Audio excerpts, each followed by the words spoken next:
cinema é o conglomerado das outras artes. O cinema é literatura, mas é dramaturgia também, mas é música também, mas é pintura também. Não tem nenhum meio de expressão ou qualquer arte no mundo que consiga te colocar tão rapidamente em contato com outra cultura quanto o cinema. Filme nenhum é fácil, entendeu? E é por isso que é tão legal fazer.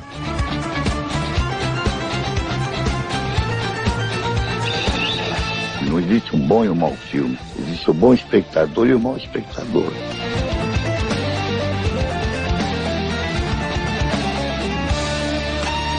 Você está ouvindo Masmorra Cast, o podcast do site cinemasmorra.com.br.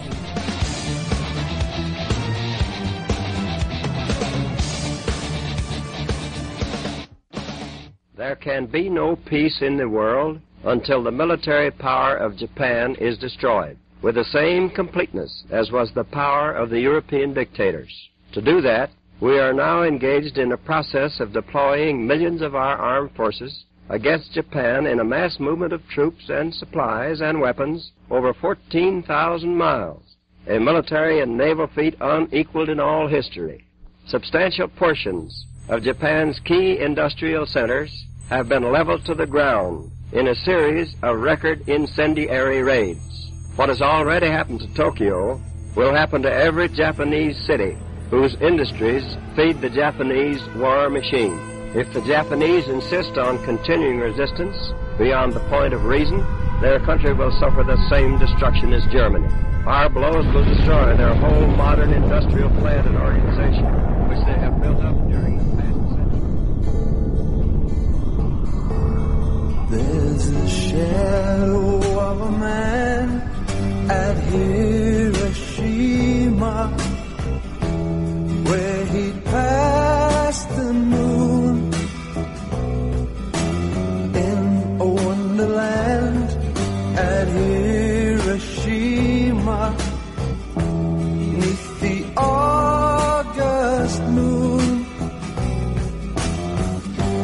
and the world remembers his face, remembers the place was here. Olá, aqui é a Angélica e hoje nós vamos falar sobre as animações de Gen Pés Descalços, que são baseadas no mangá do Keiji Nakazawa. E para participar desse podcast aqui, eu convidei o Wellington Magaren, que é lá do Clarincast. Tudo bem, Wellington? Opa, tudo bem, Angélica? Obrigado pelo convite. Vamos conversar sobre essas animações aí que é importante para a história do Japão, né? Sim, para toda a humanidade, né? É um exemplo a não ser seguido, né? E eu adoro gravar podcast com os pés descalços. Eu nunca esperava um negócio desse, assim não esperaria. Também com o Eduardo Coço, que é do nosso site, do Dimensão Nerd, do Destino Poltrona. Tudo bem, Edu? Tudo bom. Não podemos esquecer o que as bombas nucleares são capazes, para que não sejam usadas novamente. Sim, querido. Com o Douglas, que é lá do Pod Trash, que é lá do blog do Exumador. E também é professor, né, Douglas? Também é formado em História, né? Isso. Tudo bem, pessoal? Tranquilo. Obrigado pelo convite mais uma vez, Angélica. Ô, querido, é um prazer. Contra o genocídio, contra a covardia. Estamos aí. Sim. Com o Marcos, que é da nossa equipe aqui do Cine Masmorra. Opa, tudo certo com vocês? Harry S. Truman arda no mármore do inferno. Sim! Isso. E com o Daniel Volpone, que é da nossa equipe também. Tudo bem contigo, Daniel?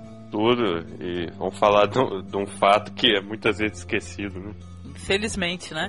Eu vi tudo em Hiroshima e não vi nada. Marguerite Duras, Alain Resnais, né? Hiroshima Mon Amour.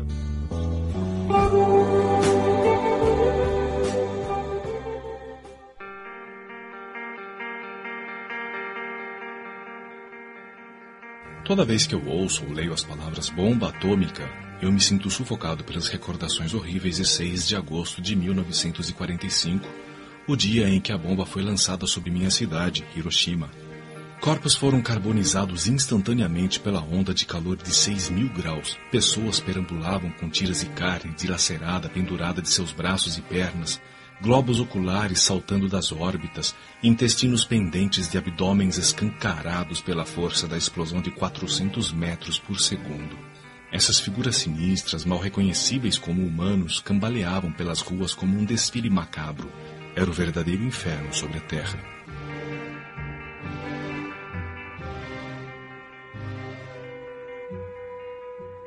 A princípio, vamos lá, né? Falando do mangá, como é que foi esse daí? Foi um projeto, né? Que o Keiji Nakazawa começou em 76, né, gente? Na verdade, ele começou a falar, né, a fazer histórias a respeito da experiência dele com a bomba atômica depois da morte da mãe dele em 1966. Eu não li o mangá do Hadashi no Gen, né? Eu li os 2 primeiros volumes de 5, né? Que é o Struck by Black Rain. Ele vai contando em cada volume uma história diferente, né? De uma vítima da bomba, que foi lançada no Japão, né? No primeiro volume tem a história de um mercenário, que é tipo um assassino de aluguel, né? E ele tem raiva dos estrangeiros, ele só mata estrangeiros, né? De preferência americanos, né? Ele era criança durante o ataque, né?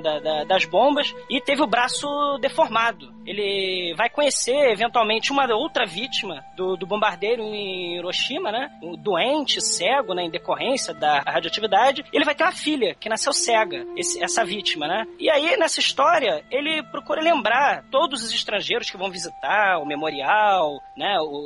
Em Hiroshima, o Memorial da Paz, que eles parecem ter esquecido, né? Dos estragos da bomba, né? Além disso, ele também vai condenar os japoneses que se ocidentalizaram, né? Aquele projeto depois do final da guerra de ocidentalização dos japoneses. Ele vai falando nesse primeiro volume em forma de flashback. Grande parte disso vai ser mostrado em detalhes no Hadashi no Gen, no mangá mesmo, né? Ele vai falando, acho que é nesse primeiro volume, ele vai falando daquela questão do horror mesmo, do resultado do que aconteceu com as vítimas, né? A pele descamada, né?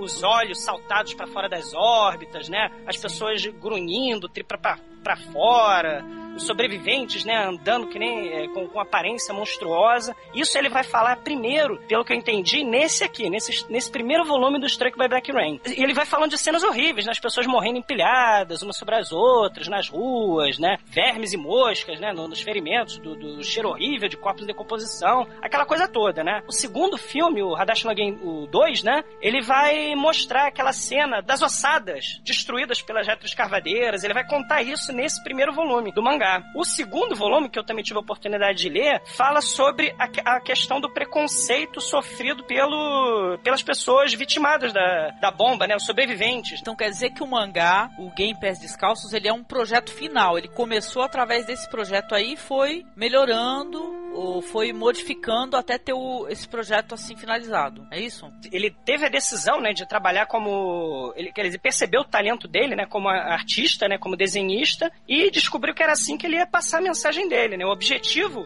assim, no meu entender, né, acredito que seja isso. O objetivo dele, através do mangá, é fazer com que as pessoas não esqueçam do genocídio que foi, né, a destruição de Hiroshima, de Nagasaki. Ele vai fazer isso através do desenho. O Hadashi no Gen vai levar vários anos para ser concluído, né? Isso aqui, parece que ele tá contando histórias episódicas, né, em 5 volumes. São histórias mais curtas, vamos dizer assim, né? Ele conta esses episódios separados e depois ele vai falar, acredito que mais autobiograficamente, naquele outro também, o I Saw It, né? Que vai ser o mais bibliográfico, não é isso?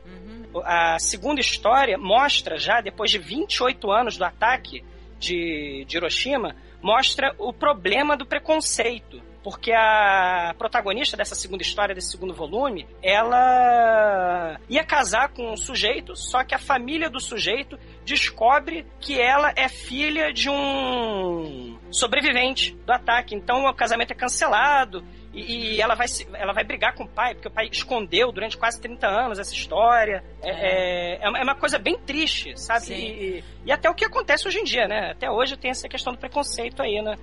Sobre as vítimas da bomba, né? Até falando sobre isso que você comentou, né? Pra quem teve a oportunidade de assistir aquele documentário Clarão, Chuva Negra, os sobreviventes sobreviventes da bomba, eles sofreram preconceito por conta das doenças, né? O pessoal acreditava que se cruzasse ali os genes ia nascer crianças também problemáticas, né? Então eles sofreram muito preconceito, escondiam, sim. Dizer até que era contagioso, né?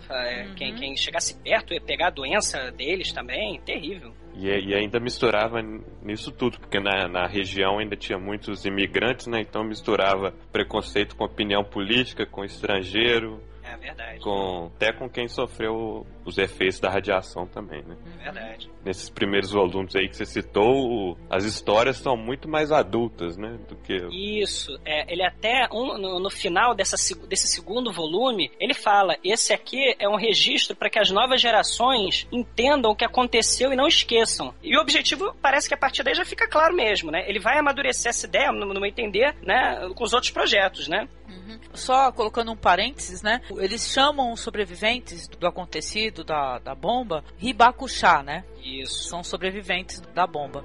Pegando o fio da meada do que o Douglas e o Daniel estavam falando, justamente isso. Depois ele fez o I Saw It, né? Keiji Nakazawa, ele não era um quadrinista de assim, famoso, nada. Ele publicava em antologias, histórias curtas, pequenas. E até como o Douglas falou, o Gen, ele demorou 12 anos para ser editado completamente. Porque é o seguinte, ele publicava um volume numa editora, daqui a pouco a editora cancelava a série, ele ia para outra, cancelavam a série, ele ia pra outra, ele rodou em várias editoras, sei lá, 5, 6, 7 editoras diferentes. E o mangá não foi um grande sucesso na época que ele foi publicado em partes, em antologias, né? E tal. Ele acabou sobrevivendo justamente o que você tinha falado, Angélica, do projeto Game Pés Descalços. Um grupo de pessoas pegou o mangá antes dele ter terminado de ser publicado. Ele ainda estava sendo publicado e começaram a fazer traduções para várias línguas e tentar espalhar pelo mundo, né? Tanto é que a versão aí definitiva do mangá completo só foi ser terminado de publicar ano passado nos Estados Unidos. Que isso?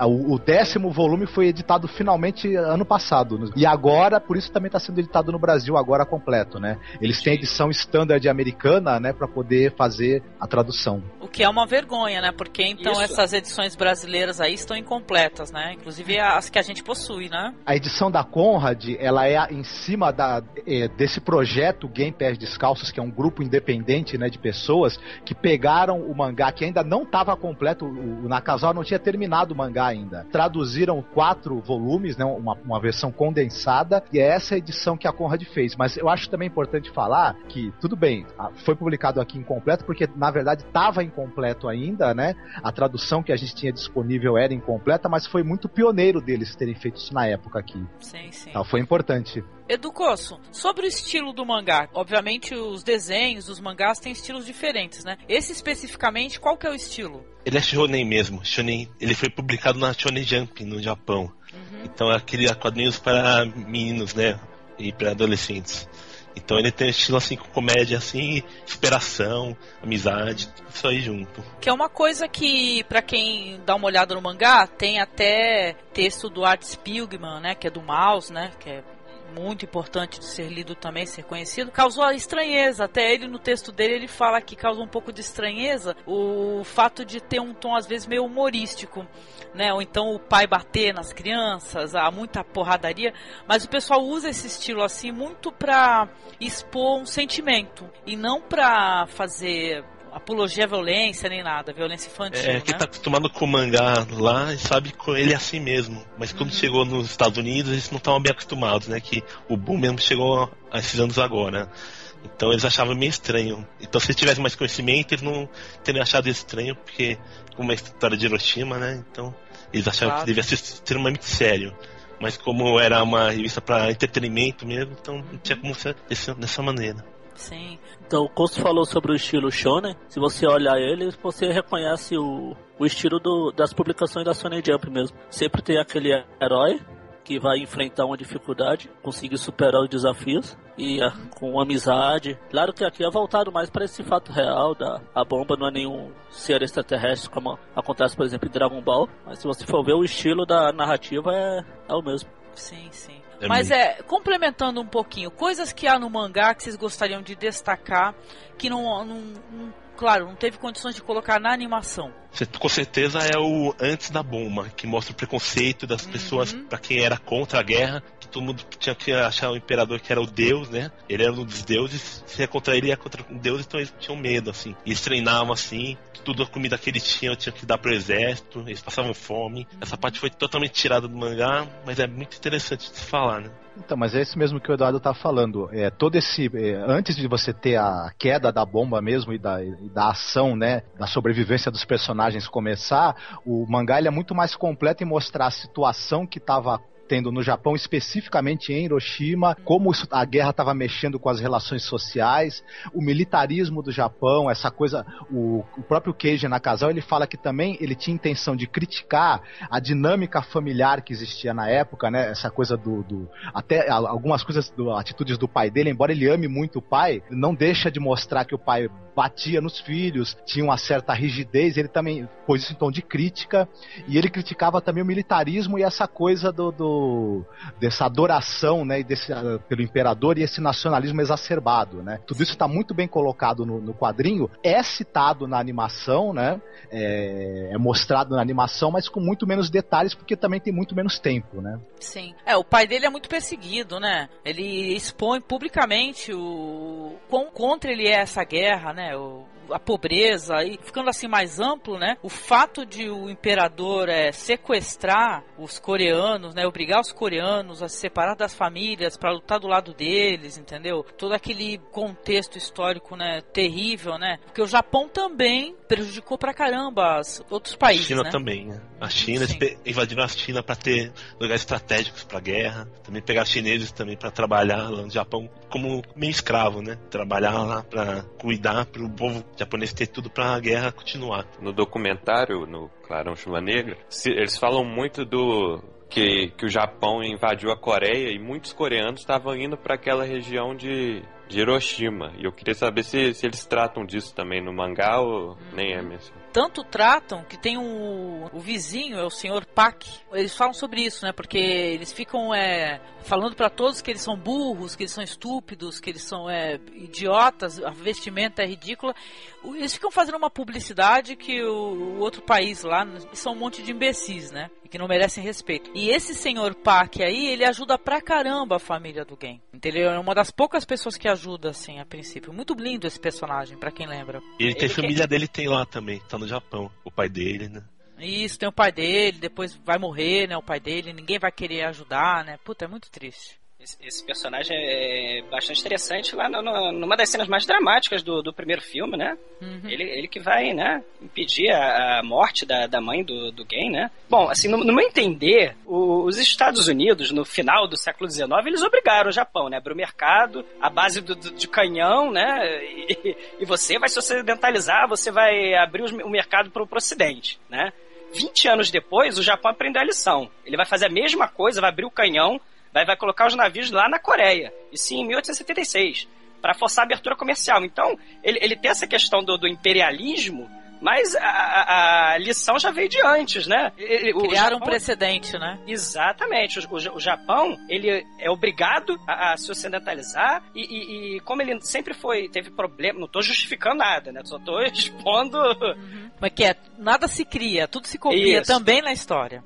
E não estamos julgando nada, a gente só está falando realmente, né, a situação. Porque da mesma forma que os Estados Unidos obrigaram o Japão a abrir as portas, a abrir o comércio, né? O Japão vai fazer isso também com a Coreia e vai começar uma política de expansão imperialista ali pela Ásia. E, inclusive, ele chega a invadir com sucesso a Rússia, a China, a Coreia mesmo que foi falada. Então, o Japão não estava assim... ele tinha a capacidade de ser uma potência imperialista, né? Como os Estados Unidos, como a Europa, que tinham várias colônias no sudeste da Ásia, né? Indochina, as Filipinas, que eram os próprios Estados Unidos. E o Japão, ele vai, por questões, né, de como ele quer ser uma potência também, ele precisa, diferente dos outros, de muita matéria-prima, né? Então o que ele vai fazer? Ele vai procurar dominar, né, com um discurso até pacifista, de libertar as colônias do Sudeste Asiático, que eram dominadas pela Europa, mas ele vai fazer isso só no discurso, ele também vai querer dominar,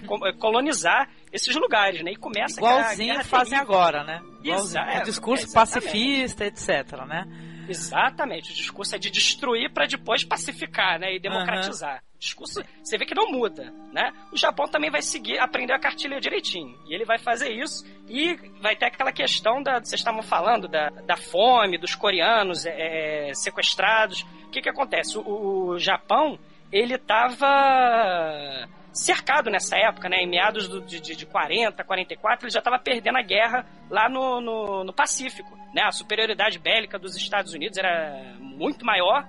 E eles já estavam bloqueando o Japão. 80% da frota naval, da marinha mercante japonesa, com mantimento, com combustível, com o que quer que seja, foi tudo afundado por submarino, né, nessa guerra. Então o Japão realmente passava por um período sério de fome, sério de carência de tudo, né, de sapatos até, né, no próprio documentário que a Angélica falou, White Light, Black Rain, né, um dos sobreviventes fala, apesar de tudo isso, de toda essa carência, o sentimento de otimismo e de nacionalismo, de que os japoneses iam vencer, apesar da derrota, que todo mundo sabia que eles iam perder, mas o sentimento pro povo, aquela propaganda, né, é de que eles iam vencer. Mas aí o sobrevivente no documentário fala, poxa, a gente não tinha nem sapato, a gente andava descalço, como é que a gente vai vencer essa guerra, né? Ele chega a falar isso. Pois é, rolou todo um processo de lavagem cerebral, né, no povão também, né, pro americano é demônio, né? Isso, americano é demônio, né, os coreanos são burros, né, então processo de cegueira moral também, né? Porque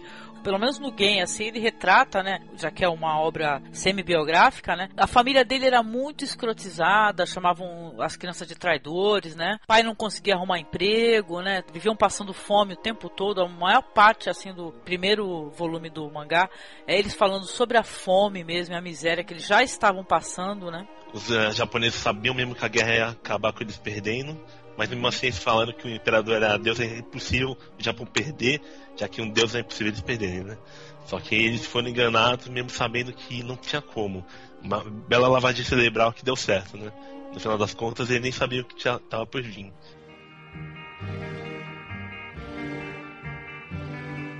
Quando os incêndios começaram, o ar reverberava os gritos das pessoas encurraladas nas casas arruinadas que pegavam fogo. Mesmo os que tinham sorte bastante para correr mais rápido que as chamas, caíam mortos de exaustão. Larvas eclodiam dos cadáveres em decomposição espalhados por toda parte, enchendo o ar com um fedor horrível. E eu me lembro de tudo como se fosse ontem. Hiroshima, então a maior cidade no oeste do Japão, desapareceu nesse inferno atômico, levando com ela 200 mil cidadãos. Mas a bomba desencadeou algo ainda mais aterrorizante que sua temível destruição. Um monstro chamado radioatividade se espalhou pelo ar e pela terra à espreita das gerações por vir. Pessoas que sofreriam de leucemia, câncer e outras tantas doenças. Na animação, como você tem o recurso do movimento, essas cenas elas ganham um outro impacto, né? São mais curtas, porém o impacto delas é aumentado, é ampliado por essa sensação de movimento, de você poder ver o sujeito sendo atingido pela onda de choque, se incinerando, tendo a pele destruída, é muito chocante, inclusive até quando foi exibido nos Estados Unidos, muita gente não aguentou, né? Tinha gente que não quis ver o filme até o final, né? Ainda mais, né? Sabendo todo o contexto, né? Eles não esperavam que um desenho, né? Um anime, né? Passasse esse tipo de mensagem, né?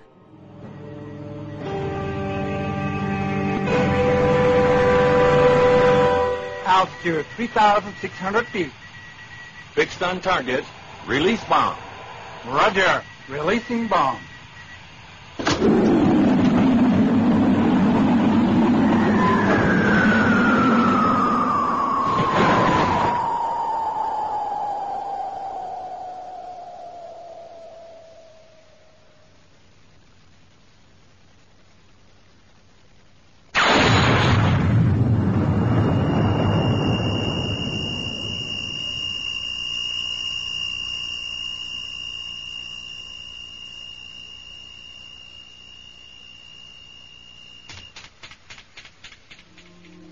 A animação ela começa então um pouquinho, né, o primeiro filme, né, é tipo um estilo documentário, não é não? Mostrando o Japão, né, Sim, falando sobre a data, né, do acontecido, horário. Isso. Eles falam porque especificamente nessa introdução, né, desse comecinho que parece um documentário mesmo, sobre os bombardeiros que aconteceram em 65 cidades do Japão. Só em Tóquio foram 100 mil mortos, né? Então, na verdade, o Japão estava bem castigado. E não se rendia. Exato. E não se rendia. Né? Mas dificilmente ele ia aguentar muito mais tempo. Hoje também se comenta muito, não sei se você mesmo, Douglas, pode confirmar essa informação, que esses bombardeiros, além de ter o efeito do choque, visavam os alvos civis, óbvio, e visavam também as indústrias japonesas, porque o Japão era uma potência industrial em crescimento e já aproveitaram essa situação para tentar acabar com o parque industrial japonês, né? A ideia era essa mesmo. A segunda cidade a ser bombardeada, né, frente à negativa lá deles, o Japão não se rendeu, né? A primeira bomba caiu, o imperador se recusou a rendição, né? A segunda cidade era uma cidade industrial, que eu não lembro agora, não sei se era Okinawa, não lembro agora. Era uma cidade que ficava perto de Nagasaki. Eles só foram bombardear Nagasaki porque estava com...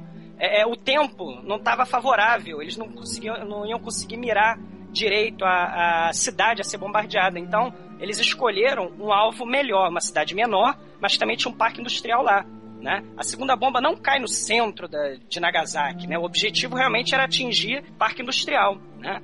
A indústria fica mais afastada do centro da cidade, né? Da área residencial. Não, e Hiroshima tinha também uma concentração maior de militares, né? Um campo de treinamento, etc, né? Que até mostra isso no game, né? Um pouquinho, assim. No mangá bastante, na animação mostra um pouquinho. Hiroshima também parece que ela tinha uma maioria de construções e madeira. E eles estavam muito curiosos de ver o efeito de uma bomba que gera quase 5 mil graus sobre essas construções de madeira. Se realmente ia incinerar tudo. E também a primeira cidade a ser escolhida para ser o alvo da bomba era Kyoto.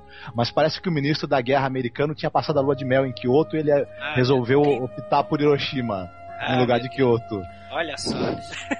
Gente, não, e é interessante, né, porque a gente vai pesquisando sobre o assunto e pesquisa, vídeos, etc, né? Pô, eu não sei se foi nesse ano, mas teve um sobrevivente que faleceu esse ano, que o cara sofreu os 2 ataques. Ele morreu aos 96, um negócio assim. Ele estava em Hiroshima, aí ele viajou para Nagasaki para poder fazer o tratamento. E 3 dias depois, a outra bomba caiu em Nagasaki, né? O apelido desse cara é John McClane, morreu.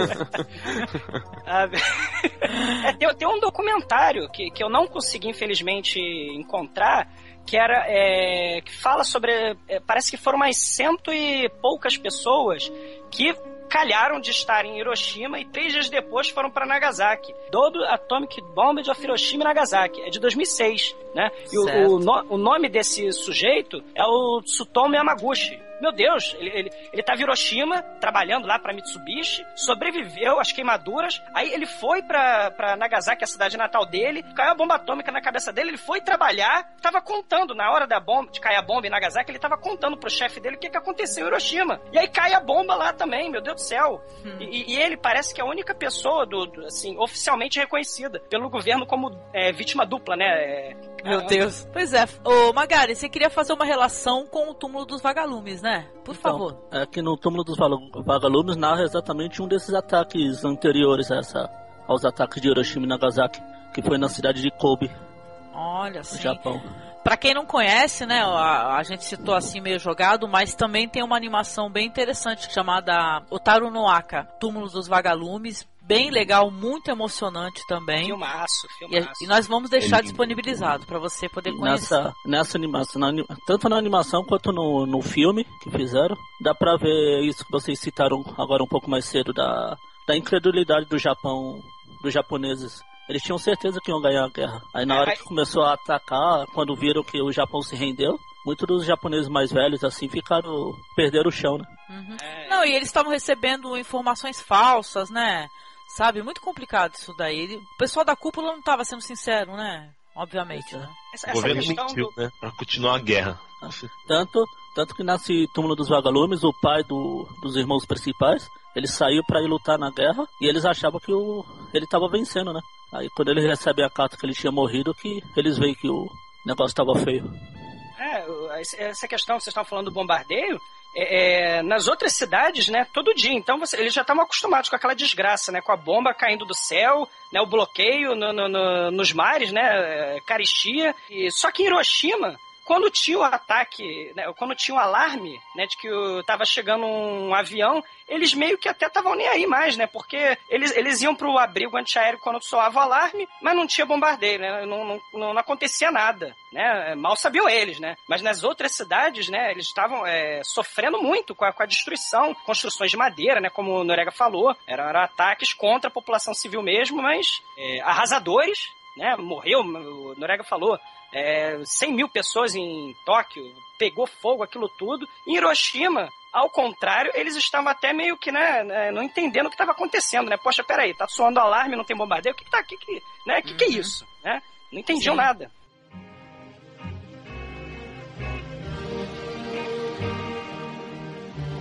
Mesmo depois de mais 66 anos, continuam a ser acossadas pela doença e pela morte. Restam pouquíssimos sobreviventes hoje em dia, mas não existe uma cura em vista para os danos que a radiação causa ao corpo humano. Quando a bomba foi lançada, eu estava de pé à sombra de uma parede de concreto do lado de fora da minha escola e recebi o calor da explosão apenas na parte de trás da minha cabeça e do pescoço. Escapei por milagre com queimaduras leves. Eu estava a menos de 1 milha do local de detonação. Pouquíssimas pessoas sobreviveram a essa distância. No mangá, na animação, tem o cotidiano das famílias, né? Aquele negócio de ficar se escondendo nos abrigos, né? Abrigo antiaéreo, né? O próprio pai do Gen ficava falando o tempo todo que se tivesse um ataque mesmo, não ia adiantar nada eles se esconderem nos abrigos, né? E eles já estavam tão acostumados que eles conseguiam identificar o avião pelo barulho já, né? Uhum. Que um dos motivos também dos Estados Unidos é por causa que as batalhas, como a gente tinha falado antes, que os japoneses eles não desistiam da guerra, a batalha para os Estados Unidos já estava ficando muito cara. Então, estavam atacando diretamente para tentar acabar com os meios de produção e eles acabarem desistindo da guerra, mas isso não acontecia nunca, né? Tanto que mesmo com a primeira bomba ainda não tinha desistido, né? Não era consenso também dos militares americanos que jogar bomba ia ser a melhor coisa. Muitos deles eram contra, entendeu? Totalmente contra a ideia, né? Porque não, parece até que a gente tá diabolizando, né? Um pouquinho, mas nem todos, né? Tem várias declarações aí e documentários, até coisas documentais mesmo, entendeu? Que o pessoal não concordava, entendeu? Achavam um absurdo, até porque eu acho que a Alemanha já tinha se rendido, né? Isso. Mais ou menos. A Alemanha, eles queriam usar contra a Alemanha. O que o pessoal fala, na verdade, é que essa bomba o pessoal queria testar, entendeu? Só que como testaram, né? Também quase todos envolvidos, eles não sabiam do efeito que poderiam causar. E tanto que também foi de estudo para ver o efeito da radiação em pessoas comuns. Depois eles testaram esses soldados americanos também no deserto. Exatamente, que coisa horrível, né? É um negócio... Assim, essa questão é bizarra, né? É antiética ao extremo, né? Na minha opinião, você vai pegar essa população civil, né? E vai dizimar a população civil para fazer teste, para ver o efeito da bomba, né? E dizem, né? Tem gente que estuda e fala que foi justamente para mostrar força para a União Soviética, né? Porque vamos acabar com a guerra, mas acabando a Segunda Guerra a gente vai ter outro problema, né? Que é o crescimento lá da União Soviética, né? Então exatamente. O objetivo talvez tenha sido, né? Muito estudioso fala que foi justamente por um fim dramático à guerra e dar uma demonstração de força do poder dos Estados Unidos. Eles só tinham produzido essas 2 bombas e eles tacaram essas 2 bombas no Japão. Porque a União Soviética também atacou o Japão, né? Ou seja, né, eles estavam com medo, na verdade, que parece que o exército da União Soviética era muito maior, né? Era gigantesco mesmo. Parece que eles estavam com um receio também de não mostrar que eles tinham a liderança, entendeu? O poderio maior, né? Foi uma questão de, literalmente, botar o pau na mesa, né? De chegar e falar assim, ó, nós somos foda e nós vamos provar que nós somos foda, entendeu? Não tem pra ninguém. E aí o imperador teve que engolir, né? E ele se rendeu, né? Assinou a rendição. Aquilo impensável, né? Ele transmitindo no rádio, dia 15 de agosto de 45, acabou, a guerra, né? Impensável. Os japoneses, incrédulos, ninguém acreditava, porque segundo a propaganda mentirosa eles estavam vencendo, né? Eu não sei se é verdade, mas no dia que o imperador anunciou a rendição do Japão, teve um cara na plateia que falou, por favor, o senhor não tinha falado que o senhor ia se suicidar se o Japão perdesse? Aí pegaram o cara, calaram a boca dele, enfim, não ficou por isso mesmo, né? Porque o Hirohito tinha prometido cometer seppuku se o Japão perdesse, né? Perdeu, ele não cometeu nada, né? Mas pois é. Meu pai, minha irmã e meu irmão foram soterrados em nossa casa e morreram. Minha mãe, que pendurava roupas para secar na varanda, foi protegida da onda de calor pelo telhado. A força da explosão lançou-a para fora, mas ela escapou quase sem arranhões.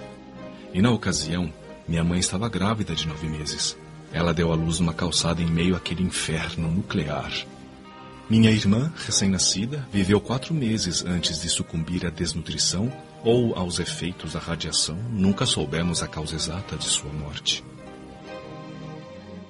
A família, né, no caso do Gen, né, parece que bomba atômica, eu não sei, né, mas parece que bomba atômica em japonês é Genbaku. Aí talvez seja por isso que ele botou o nome dele, o do protagonista, né, que o Nakazawa botou o nome do protagonista de Gen. Tem a família, né, tem a irmã, tem um irmão pequeno de uns 4 anos, a mãe grávida e doente e o pai, né, perseguido, como vocês falaram, né.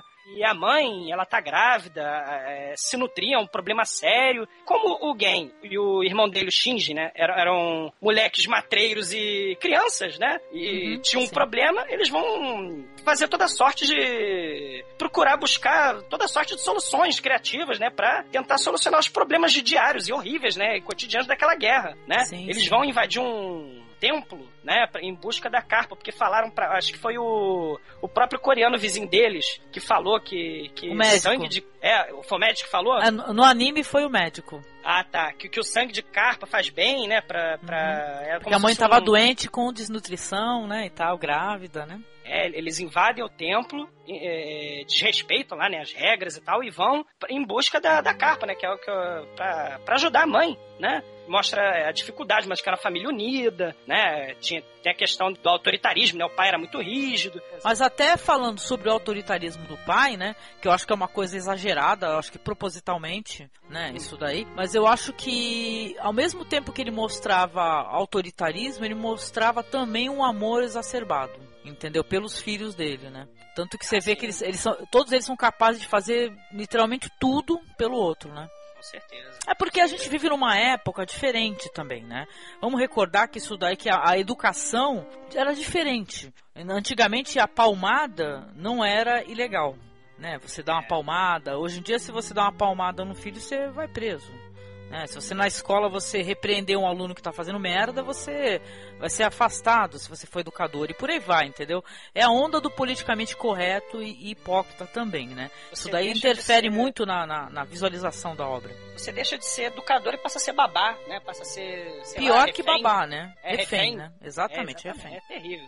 Não, mas a sociedade japonesa ela é diferente da nossa, da ocidental, como a gente está acostumado a ver em filme, e realmente isso foi o que falaram já, isso choca, né? O ocidental vendo a forma as relações sociais, as relações familiares daquele povo, choca a gente, porque é diferente, eles realmente são respeitosos, eles são obedientes, é bem específico, né? É uma realidade bem específica deles, né? Pode chocar o Ocidente, mas é aquela forma como eles viviam, né? Esse primeiro filme é de 83, ele é produzido pelo estúdio Madhouse, que é o estúdio que mais pra frente, a cabeça-chefe desse estúdio ia ser o Satoshi Kon, né? Exatamente. Então, um tremendo estúdio de animação. O anime, ele, pra quem não leu o mangá e etc, ou não vai ler, enfim, o anime ele se sustenta independentemente do mangá. Ele é muito bem feito, muito bem construído. Reassistindo agora, eu fiquei impressionado em quanto ele é bem escrito. Foi uma boa escolha, né? Os temas abordados dentro dessa compilação, né? Exato, ele funciona muito bem. Acho que ele tem uma vida própria, independente até do mangá, o anime.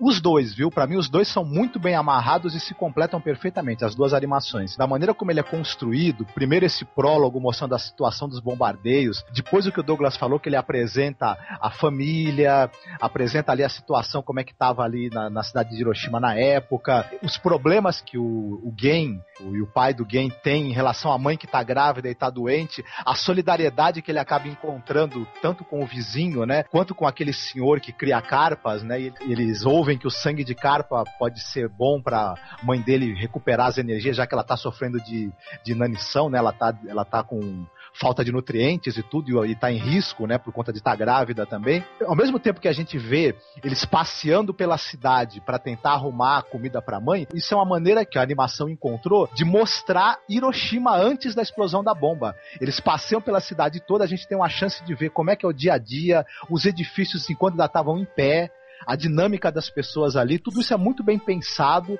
até porque a explosão só vai acontecer depois de meia hora de filme. Vocês citaram o nome dos personagens. O japonês tem muito isso de colocar os nomes dos personagens a ver com a história, né? Por exemplo, o Gen, que o Douglas falou que pode ser por causa do Genbaku, que é a bomba atômica. O irmão dele que se chama Shinji, que Shinji é um dos modos de falar acreditar em japonês. E tem a irmãzinha dele pequena, que é a Eiko, que pode ser criança de vida longa. E depois a outra irmãzinha, né, a que nasce, que é a Tomoko, né? Isso. Que quer dizer criança e amizade, né? Fazer amigos, né? Sim, sim. A gente vai ter o cotidiano da família, vai culminar na bomba, né? Isso aí é bem exposto no anime, no mangá, gente, perfeitamente, né? Causa tensão, fiquei tensa, né? Já tinha lido, mas reli, né? Aquele negócio de focar na hora, né? Mostrar o relógio, 7:45, o irmãozinho com um barquinho, né? Falando assim, olha, quando você voltar, vamos descer o rio, colocar o barquinho no rio, né? E ele vai pra escola, né, o Gen, né? E aí vem o choque, né? Eles veem o B-29 passando de manhã, né? O dia tá claro, tá bonito, e ninguém espera, todo mundo acha que vai ser onde... Já havia tido um alarme falso, né? E todo mundo, né? Ninguém espera o que vai acontecer, né? E aí, de repente, vê aquele brilho, vê aquele clarão, é aquele reflexo do sol no metal, né? Vai descendo lá do céu, vai descendo a bomba. E quando a bomba cai, dizem, né? Vários relatos, mais forte que a luz de 1000 sóis. 1000 sóis. Né? E você vê acompanhado quadro a quadro, né? Assim, o choque mesmo. A primeira cena de horror, de terrível que a gente vê nesse anime é quadro a quadro, a garotinha segurando a boneca e ela começa a derreter, os olhos saem. O apocalipse começando, né?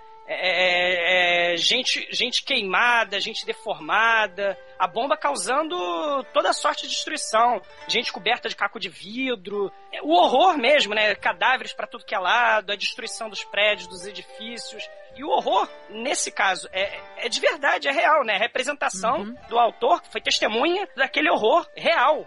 É impressionante. E uma coisa que eu queria falar, aquele documentário que você recomendou, o White Light e o Black Rain, eu vejo, talvez pela magnitude da destruição, muitos relatos parecidos, no sentido de que as cenas horrendas, né, relatadas no roteiro lá do Barefoot Game, muitos deles são um pouco parecidos com os relatos dos sobreviventes do documentário.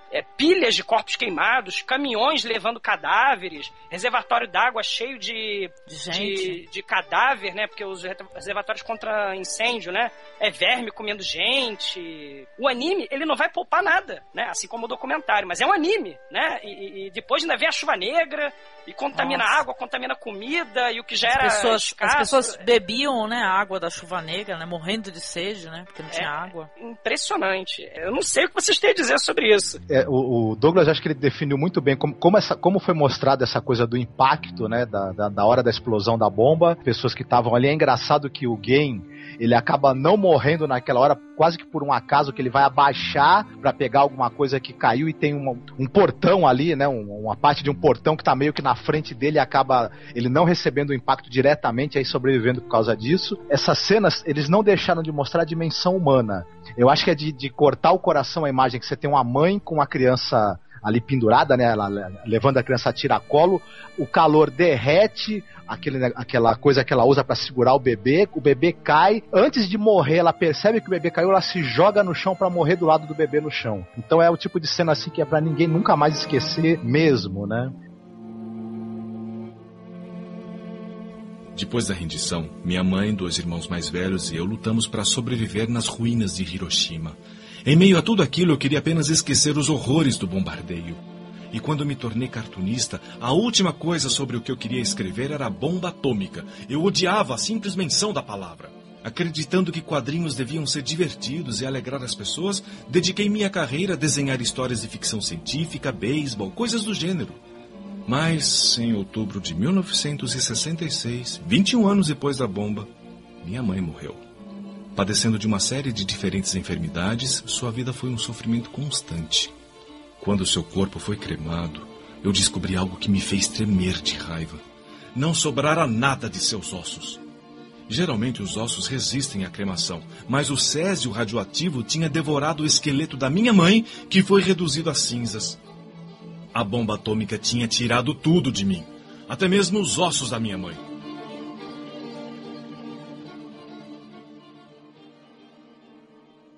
Muita coisa é mostrada no documentário. Tem filmagem. Os sobreviventes, eles pintaram as recordações. E essas pinturas são terríveis. É tudo assim que é mencionado no anime, que também tem no mangá, que são as pessoas nos rios, né, mortas, né? Muita gente morta, muita gente carbonizada. E tem as pinturas dos sobreviventes, né? Que são impactantes também. Uma coisa importante, é que eles davam, o pessoal pedia água e quando bebia água eles morriam na hora. Isso. Porque o corpo não tá acostumado com... Tá precisando de água, né? Se tomar agora você pode ter ataque cardíaco, mas morrer na hora. Bebiam água muito rápido, né? Não pode. Tinha que ser bem devagarzinho. Não sei também como era a força de meus sóis, né? Não sei o quanto desidratou essas pessoas. Só sei que se não tivesse atrás de um muro assim, uma proteção, quem pegou a luz direta derreteu aquela parte. Se estiver perto do ponto de impacto, derreteu completamente, né? Vaporizou. Tem umas fotos que eu vi que tem gente que é uma sombra, parece que tá pintado na parede. A pessoa foi vaporizada e acabou ficando o desenho dela nos lugares, lá nos muros, nas escadas. Foi bem impressionante. Achei interessante também como que o anime mostra o contraste, né? Porque sempre quando o Douglas tinha falado que ele começa a ter um tom de documentário, quando tá as cenas do game, é uma cena bem no ângulo da criança, você vê os adultos são bem maiores, e quando cai a bomba, ele passa para essa cena de documentário que mostra o avião caindo, e a partir daí começa só cenas mais reais, mas também com a fantasia da criança, porque o ângulo também passa a ser o mesmo, as cores mais escuras. Os sobreviventes deixam de ser pessoas que a gente até viu no documentário, mas muito mais, como é que eu posso zumbis, dizer? Né? Parece zumbis. Mas com um estilo assim bem mais fantasioso mesmo, não tão real. O olhar da criança, né? Isso, sim. E também o amadurecimento dele, né? Com certeza. Que era muito alegre e começa a ficar o sofrimento de todo mundo, né? Eles usam umas cores meio psicodélicas na hora que eles vão mostrar o efeito da bomba na hora da explosão, né? Uma coisa bem interessante, bem coisa talvez da imaginação colorida de uma criança refazendo aquele momento, né? E também no último frame, depois que a bomba cai, tem um frame só de um desenho bem realista da bomba, né? Essa foto é real, né? Eles fizeram a animação baseada na foto, que é real. Essa foto eles tiraram quando os Estados Unidos arremessa, eles filmam, né? Tudo tremendo e tal. Foi documentado. E essa foto existe. Eles basearam esse último frame aí nessa foto. É impressionante, o trabalho é impressionante. Nesse dia estavam lá 3 aviões, correto? O Enola Gay, que foi o que tinha bomba. O segundo era o que tava o pessoal filmagens. Pra coletar um pra filmagem e o outro pra coletar os dados, né? Necessary Evil, mal necessário. Mal necessário, exatamente. A ironia, né? É absurdo, é absurdo. A primeira vez que eu assisti esse anime foi nos anos 90. Eu assisti em japonês sem legenda mesmo. Eu comprei a fita numa das minhas primeiras incursão lá no bairro da Liberdade. E eu lembro que o que mais me chocou nessas cenas que vocês citaram agora é saber que aquilo tudo foi real. A gente tá acostumado a assistir, eu pelo menos, né? Tava acostumado a assistir anime, até tinha umas violências, mas você sabia que era ficção. Você sabia que aquilo lá que você passou era que aconteceu com pessoas de verdade. É chocante. Um aperto no coração. É impactante, nossa, né? E é isso que é mais doloroso, né? Eu lembro também que eu tive acesso ao anime só depois, né? Primeiro eu li o mangá, né? Mas eu lembro que é chocante de você saber que é verdade, saber que é real, que a realidade é muito pior do que a ficção pode ser.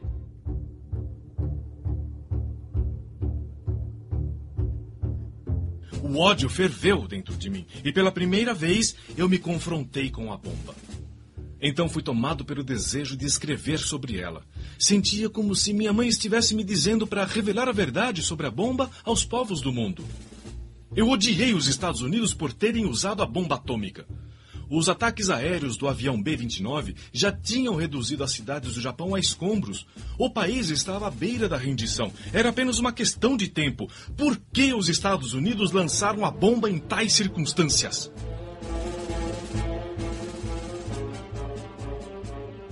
Depois da queda da bomba, aí vai começar a dura realidade de tentar sobreviver, né? Logo depois que a bomba explode, a casa, né, do Gen desaba, ficam presos o pai dele, a irmã e o irmão mais novo, né? E ele e a mãe acabam tendo que assistir a família morrer queimada, né? O resto da família morrer queimada. Isso é uma coisa muito trágica, muito triste, até porque a gente sabe que esse anime é autobiográfico, né? Realmente aconteceu isso com a casa e com a família do Kenji Nakazawa. Sobrevive ele e a mãe. Mais pra frente ele vai encontrar um menino que vai ser uma espécie de... Eles vão adotar esse menino como uma espécie de substituto do irmão mais novo que ele perdeu. E é uma longa epopeia aí de tentar sobreviver, né? De tentar obter comida, abrigo e tentar também obter remédios para a irmã recém-nascida, né? Leite e remédios para ela. O Gen ficou com a responsabilidade de conseguir algum alimento para ela e chamar um médico, né? Porque ela estava passando mal. E nesse instante a gente começa a ver a reação do Gen, que ele vai encontrando, que o Edu tinha comentado, pessoas pedindo água que morrem na hora, pessoas carbonizadas, coisa que ele nunca tinha visto antes e tem que começar a interagir. Pois é, o parto, ele acaba tendo que ajudar a mãe a fazer o parto logo depois, né, que o resto da família morreu, no meio daquele desespero todo, no meio daquele monte de gente morta ou agonizando, e ele ainda tem que encontrar forças para ajudar a mãe a fazer o parto, né. E realmente, a peregrinação dele pela cidade,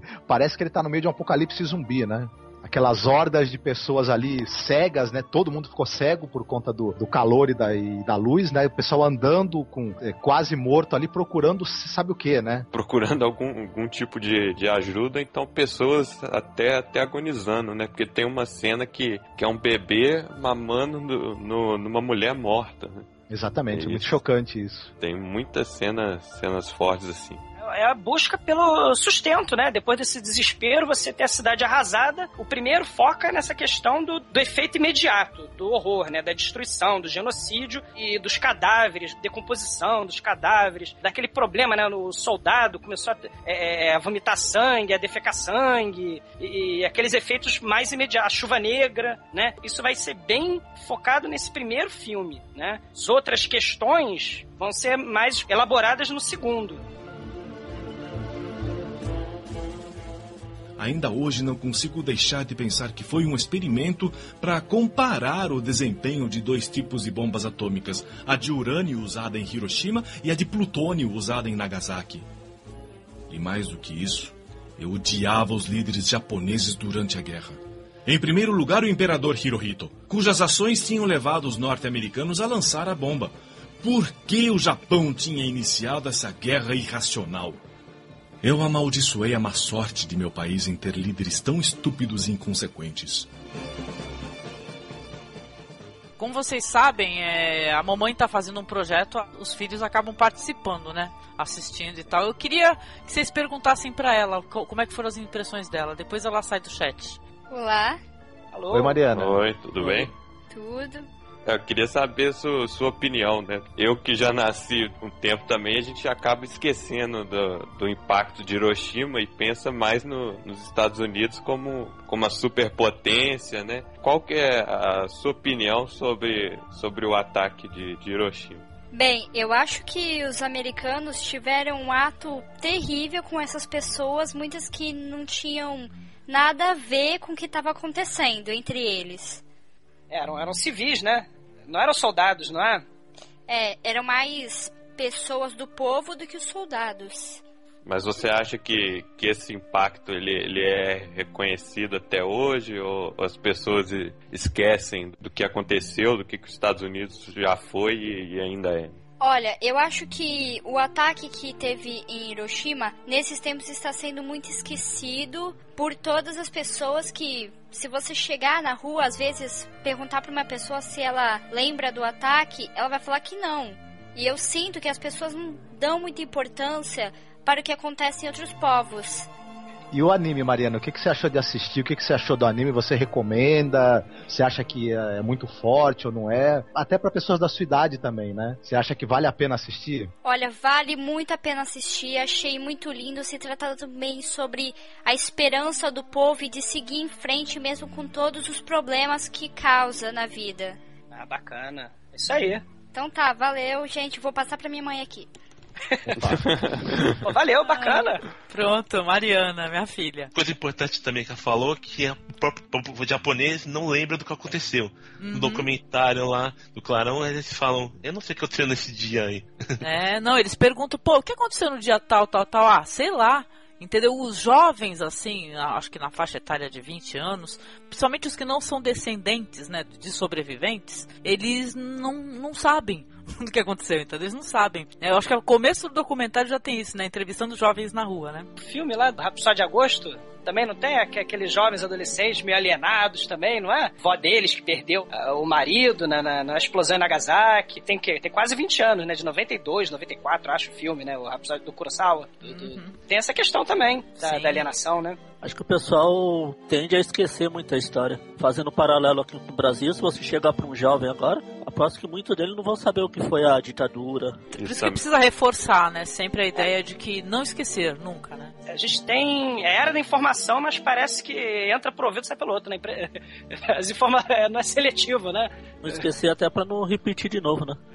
Isso. Exatamente. Como vocês falaram mais cedo, que o Japão passou por isso e depois acabaram fazendo o mesmo com a Coreia. 2001 também a história se repetiu, né? Um ataque em Nova York, em civis que aparentemente não tinham nada a ver com o porque tem ataque civil, pra mim, não tem explicação nenhuma. Não sei depois se a retaliação, né?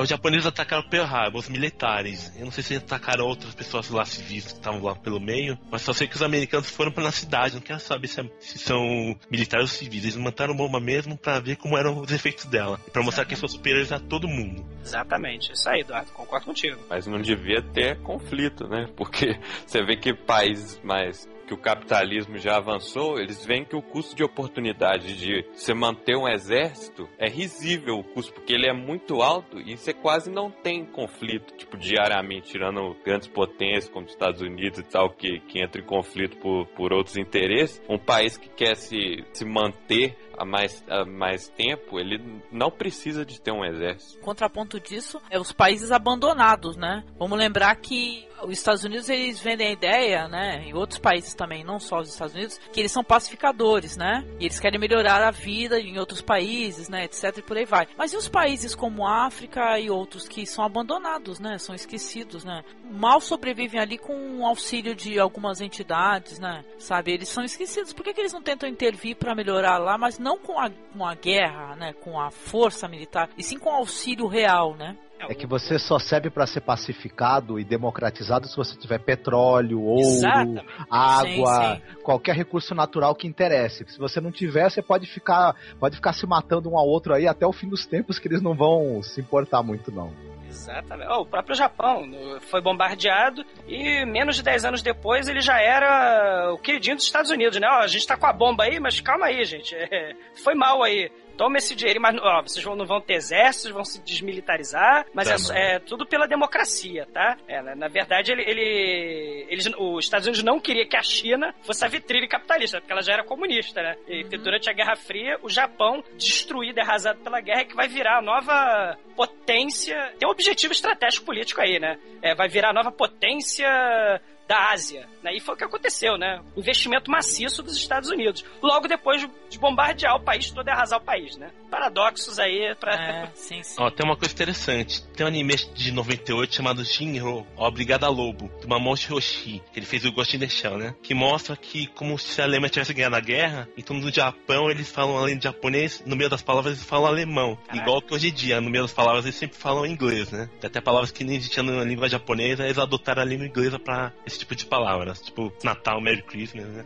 Esse anime é legal porque mostra esse paradoxo. Se tivesse a Alemanha ganhado a guerra, eles falavam também alemão no meio. Como foi os americanos que eles reescreveram a Constituição japonesa, né, tirando as armas e tudo mais, com aquela base militar que tem até hoje no Japão.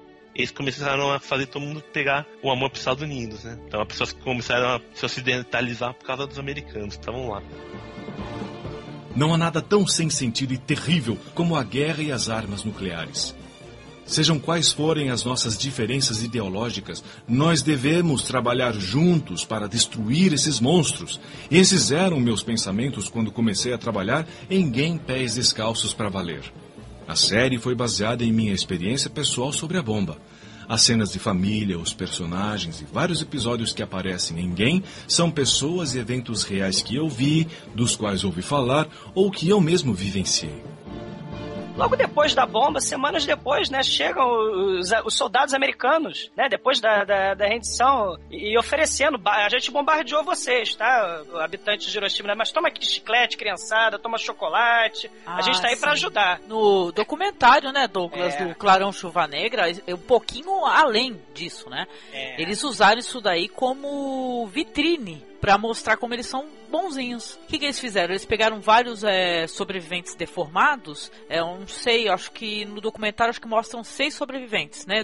Deformados, que eles levaram para os Estados Unidos para poder fazer plásticos. Levaram uns 25, né? 25, as meninas, isso, né? As menininhas. Exatamente. Lá. Essa galera toda fez as cirurgias plásticas. Aí eles levaram a galera para um programa de televisão.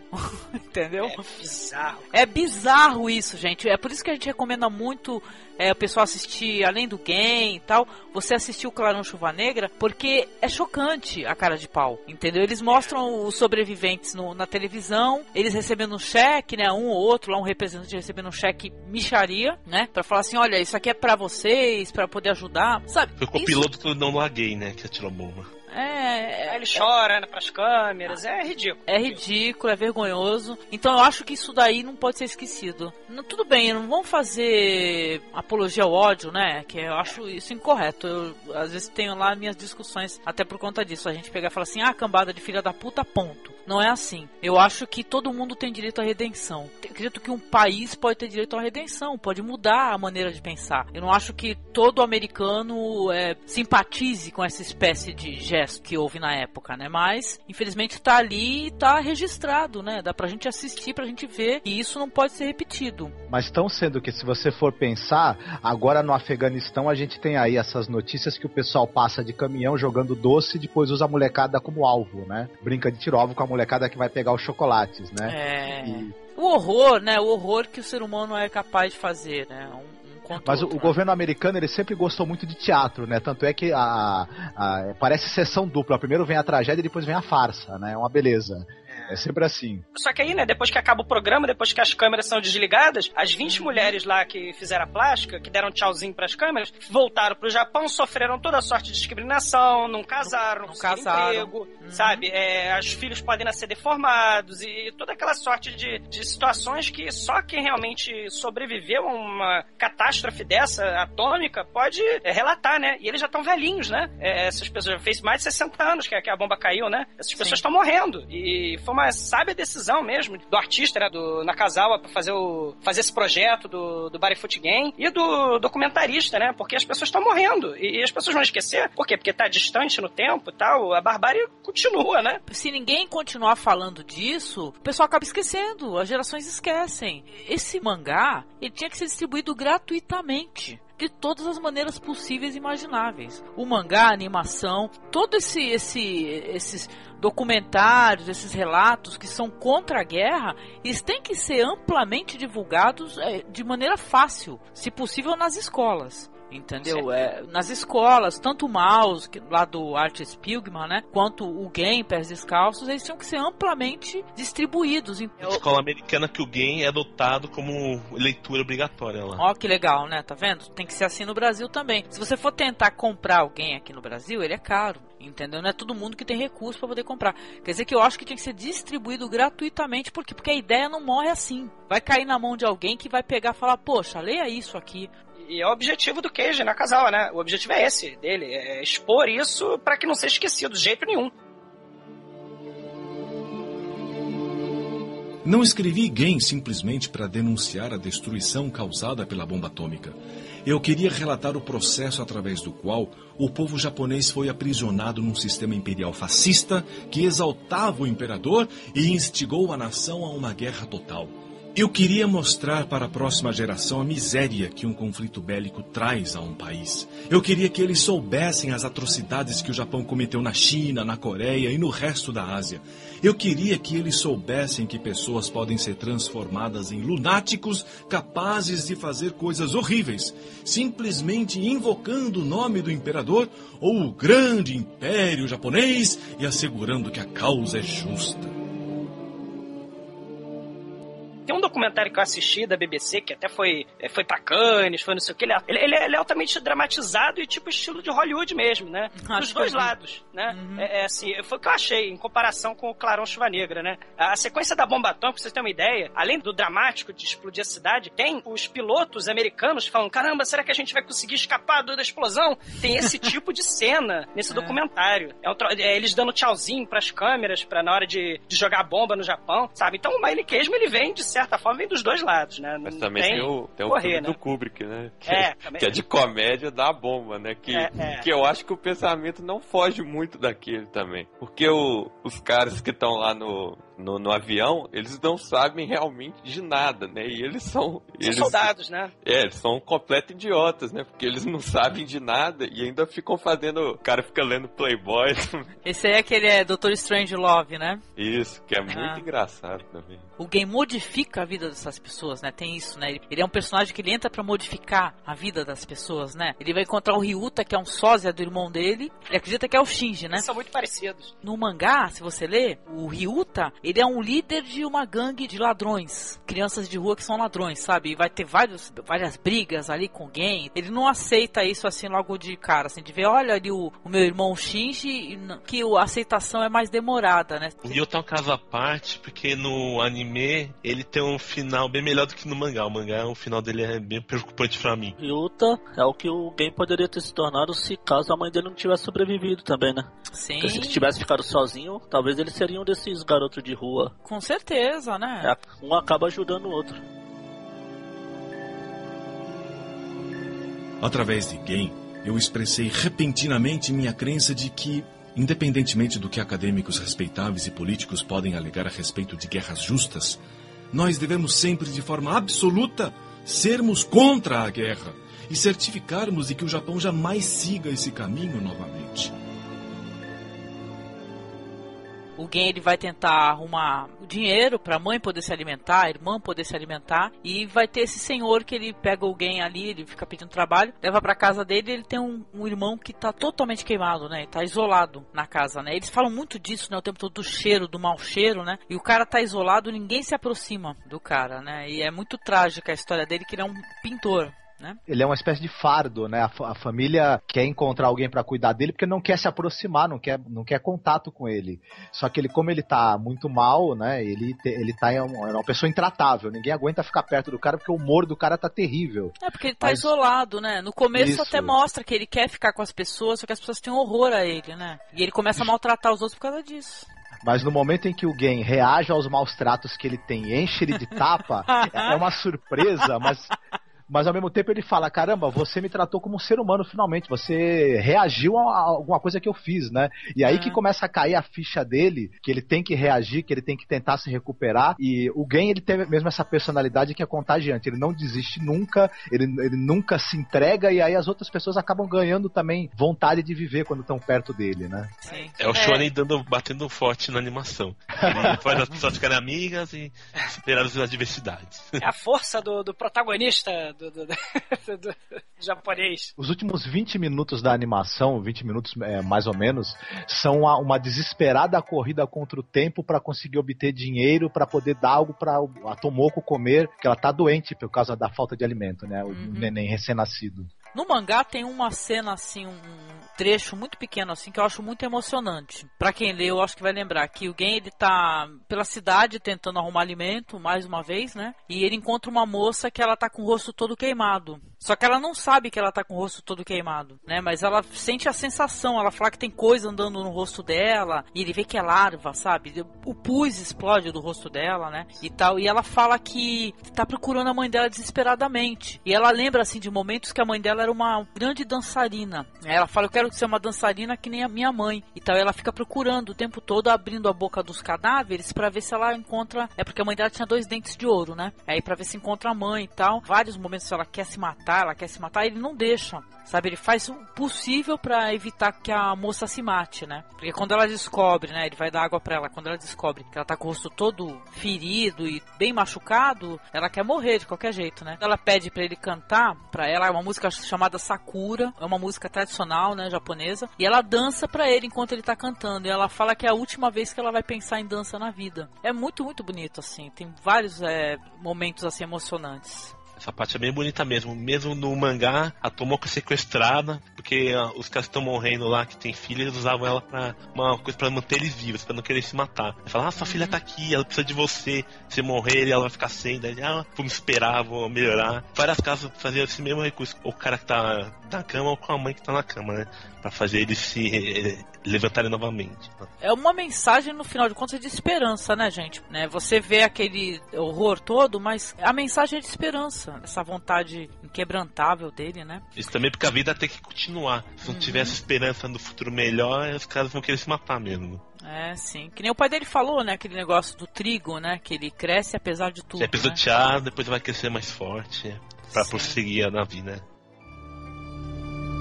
Em agosto de 1977, levei uma versão em filme de Gen para a Tchecoslováquia para participar do Karlovy Vary Film Festival. Ele ganhou os prêmios de melhor obra original e de melhor diretor.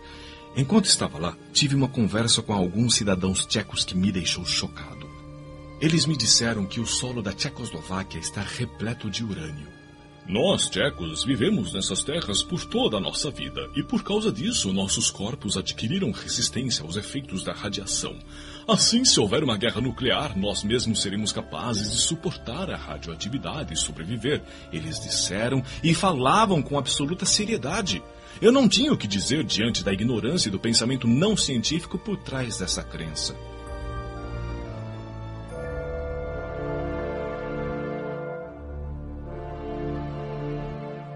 Esse segundo vai mostrar os efeitos mais prolongados dessa coisa terrível, né? Que foi o que aconteceu em Hiroshima, né? Em Nagasaki. Prossegue a luta pela sobrevivência, continua. Tem um personagem nesse segundo, eu não sei, deve ter no mangá, que é aquele velhinho, que ele tá esperando a morte chegar, porque é a desesperança dele, né? Ele não sabe se ele vive, porque morreu todo mundo da família dele. Ele tá esperando a morte chegar. E aí vem aquilo que vocês falaram, do poder, da força do Gen, de estimular a pessoa, né? O Gen tem um momento do filme que ele entra em contato com as gangues de juvenis, de órfãos, né? Porque o governo abandonou praticamente nessa época as crianças, né? Roubando em busca de comida, se aliando à gangue, ao mercado negro. E ele vai propor a essas gangues juvenis, né, pra construir casa, melhorar, né? O velhinho, ele pra mudar, pra ir morar com eles, que eles vão construir uma casa. É a força, o otimismo da criança, do Gen, né, do protagonista. Eu acho isso muito bacana, uma mensagem muito positiva. Eles vão superando as dificuldades da criancinha que morre com um saco de batata na mão. Vocês lembram disso? Que ele vai invadir? Sabe? Roubam a plantação, né, e derrubam a criança lá num... Nossa, um saco de batata. Morre abraçado, né, ao saco de batata, meu Deus do céu. E a mãe do Gen, né, vai sofrendo. É aquilo que o Magarin tava falando, né? Se a mãe tivesse morrido, o que será que ia acontecer com ele? Será que ele ia continuar com esse espírito otimista? Ou será que ele ia debandar também pro lado das gangues, ia fazer alguma besteira? Ou ele ia ser sempre otimista, né? É uma questão interessante. Eu gostei bastante desse filme. Tem uma mudança do traço, né? Mudou bastante coisa, né? Eu não sei, vocês falaram até que não tem nada a ver com acho que o Eduardo falou, né? Que não tem nada a ver com a história do... No mangá não aparece essa história. A segunda animação é mais o shonen mesmo, que ele vai esperando a adversidade e seguindo muitos amigos. Passando das adversidades, a menininha que se acha feia, que não quer sair lá, ele começa a lamber onde tem a cicatriz dela. Eles têm um horror, né? Eles não tocam nas pessoas que estão deformadas, né? Menina, primeiro que ela é analfabeta, né? Eu lembro que ela nem consegue frequentar a escola e ela quer, né, aprender, né? Desesperadamente podia, aprender, né? Só que ela não consegue. E o Gen, ele pega pra provar pra ela que ela não é diferente das pessoas. Ele lambe, né? Lambe o braço dela queimado, lambe o rosto, né? Nossa, é muito foda, né, gente? O quanto do Keiji Nakazawa tem ali, né? Dá vontade de saber, né? Porque pessoa impressionante, né? Um ser humano acima do normal, né? Eu me empolguei com essa segunda animação. O traço realmente muda bastante. Ele ficou mais com a pele mais queimadinha, né? A animação, apesar disso, a animação ficou bem melhor que a primeira, assim. Tá mais moderna. E com certeza tinha mais dinheiro pra produção também. Eu gostei bastante dessa segunda animação. Eu tinha lido umas críticas aí que diziam que não era tão bom assim. Não, eu acho que ela, de certa forma, ela é tão boa quanto a primeira. Eu acho que é necessário ver as duas. É indissociável. Excelente qualidade. O traço, ele tá mais próximo no segundo do traço do próprio Nakazawa, eu acho. Ele tá mais parecido com o traço do autor do mangá, embora a história não tenha nada a ver com a história do mangá. Eu acho também que ele é um traço mais assim, como eu diria, um pouco mais realista. E isso tem a ver com questão narrativa, porque eles estão mais velhos, já não é a visão tão de criança como no primeiro. Então isso também é interessante. Ele amarra diversas coisas do roteiro do primeiro. Você tem, por exemplo, no primeiro momento em que ele vê que as pessoas estão entrando no rio, né? E daqui a pouco as pessoas começam a morrer e afundar. No segundo, eles estão no rio e eles começam a ver que o rio tá cheio dos esqueletos daquelas pessoas que morreram no primeiro, né? Então, ao longo de toda a animação, você tem algumas pontas soltas que o primeiro deixou, que são amarradas direitinho nesse segundo. Além do que, também eu acho que é uma história que ela tem uma carga metafórica muito grande. O momento em que o Gen e o Ryuta, eles já estão junto com aquele grupo de jovens ali, eles estão naquela escola que não tem teto, porque são as ruínas, né, de um edifício que sobrou, chove dentro da escola, mas aquela preocupação com a educação, de qualquer maneira, essa coisa do professor ficar citando o artigo da Constituição, o Japão não vai ser mais um país beligerante, a coisa que você vai ter da casa que eles constroem junto com os garotos, que são a metáfora da reconstrução do Japão evidente, muito perfeita. A própria menina que vocês falaram, cheia das cicatrizes, ela é uma metáfora das cicatrizes que o povo japonês teve com todo esse processo aí que aconteceu e de como a solidariedade seria importante para a recuperação, né, do Japão. Então é uma história, na verdade, que ela toda é uma grande metáfora para essa recuperação do Japão, apesar também dela deixar claro que o Japão ainda ia sofrer muito, né, até se recuperar e tinha que passar por esses sofrimentos. Belíssimo trabalho, viu? Gostei pra caramba. Não tinha assistido, acabei conhecendo pra poder fazer o podcast, viu? Gostei demais. Ao contrário de vocês, eu não gostei muito da segunda animação, porque ao contrário que a primeira, que ele sempre mostrava, tipo, as subtramas, o personagem lá todo enfaixado, ele afetava diretamente o Gen. Enquanto nessa, ele acrescentava um personagem novo, em 5 minutos ele resolvia o problema na trama, sei lá, o personagem morria, ou então ele nem aparecia mais, e não afetava o Gen. Tem muito mais subtramas do que o anterior. E com isso, eu acho que a história não fluía tanto quanto que na primeira. Porque isso além de deixar o negócio mais lento, a montagem, você perde um pouco, porque a mãe dele, em certo momento, mas pro final, é totalmente esquecido. Enquanto eles tinham que conseguir o dinheiro para ajudar a mãe, eles vão montar a casa lá e montar a casa dos meninos de rua e esquece da mãe. No mangá, tem muito isso. No momento que ele vai sair para procurar arroz, ele sai, encontra 2 pessoas e ajuda essas pessoas. Quando a mãe dele morre e aparece ele saindo com as cinzas da mãe, e a partir do momento que ele pega aquelas cinzas, ele encontra os amiguinhos, né, esses amigos aí que ele já estava morando, né, junto, ou pelo menos participando do cotidiano dessas crianças aí que construíram a casinha. Ele sai com as cinzas e vai correr e sabe, vamos correr, vamos sair, vamos correr. Porque o personagem, ele mostrou assim que passa por cima de qualquer adversidade. Mas eu não não achei estranho não, porque tem muito disso no mangá do Daniel. Tá, o foco muda de uma hora pra outra. Então, mas enquanto que no primeiro o principal problema era do game mesmo, nesse parece que ele esquece do problema com a mãe e passa a se importar mais ainda do que o outro. Porque enquanto no primeiro ele ia ajudar o pintor todo enfaixado pra conseguir o dinheiro, nesse ele deixa de pensar nos seus problemas. Quando ele recebe a primeira vez a grana do pintor, sabe o que ele faz com essa grana?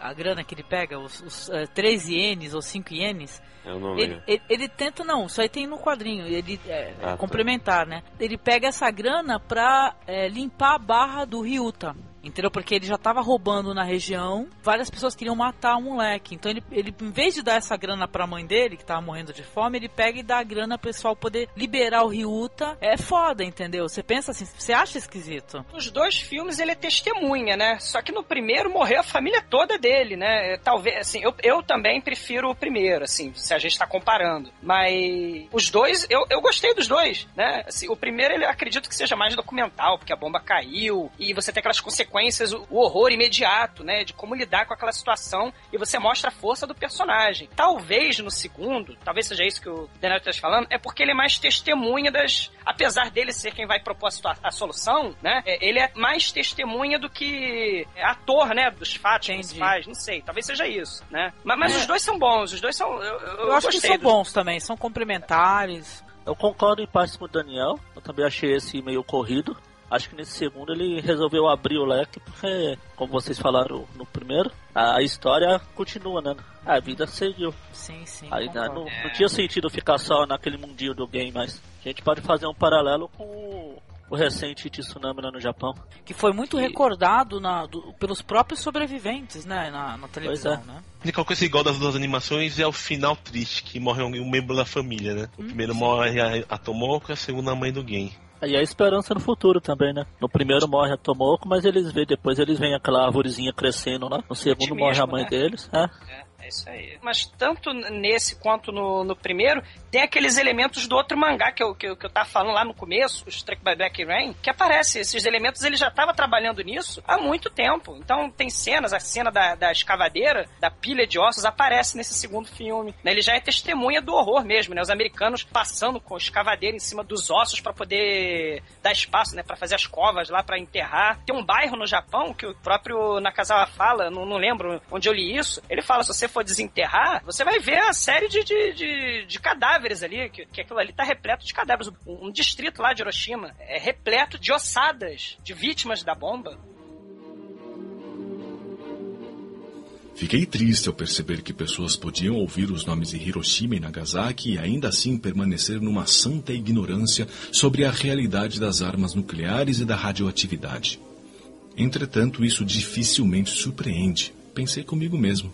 Mesmo no Japão, onde os políticos se apegam em dizer que o país foi o único a enfrentar uma guerra nuclear, muitas pessoas não sabem nada sobre os efeitos da bomba atômica. Na verdade, não há nada mais perigoso que a ignorância.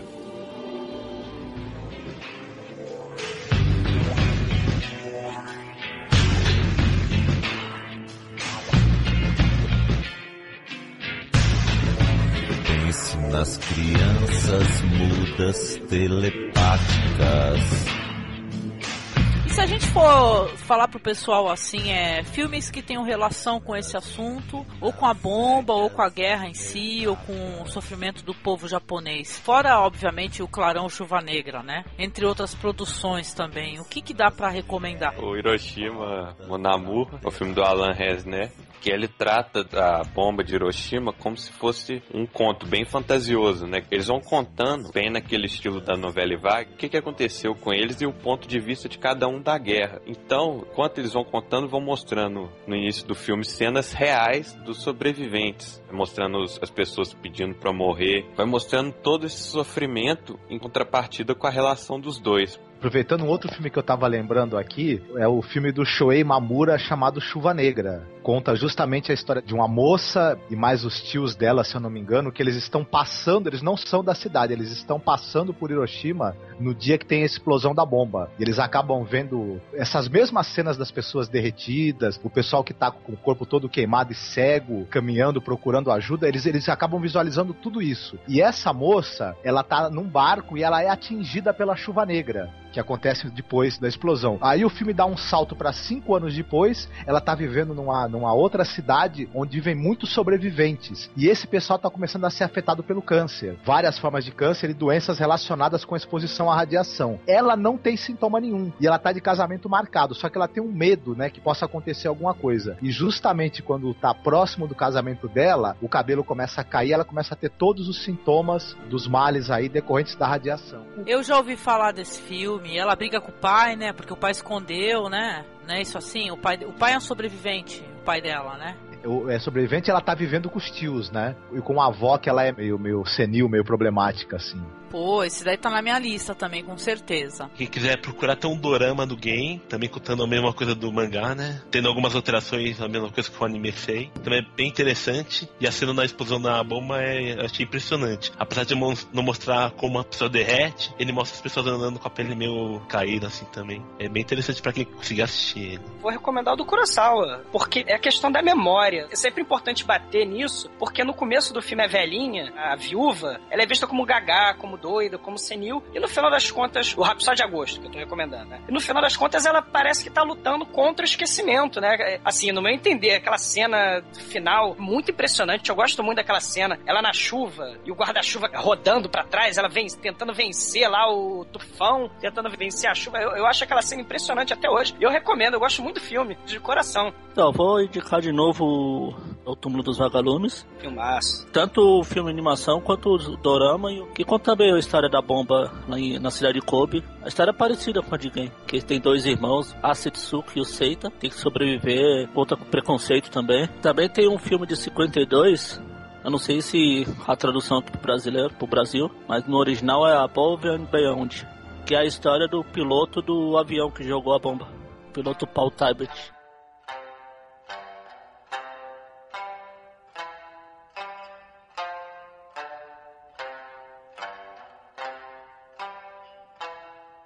E agora eu vou propor um exercício aqui. Em vez de considerações finais, eu vou propor que perguntemos pro outro alguma pergunta relacionada ao assunto livre, entendeu? Um perguntar pro outro. Então eu vou começar, vou perguntar pro Edu. Pode, Edu? Mandar bala.